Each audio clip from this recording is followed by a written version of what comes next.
To make my Black Forest Caketail, in a cocktail shaker filled with ice, add 2 ounces of bourbon, 1/4 ounce of kirschwasser, 3/4 ounce of creme de cacao, 2 dashes of chocolate bitters.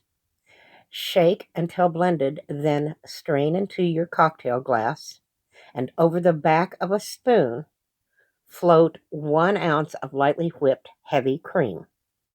Tap 2 dashes of cherry bitters onto the whipped cream, then garnish your cocktail with several Luxardo cocktail cherries and serve.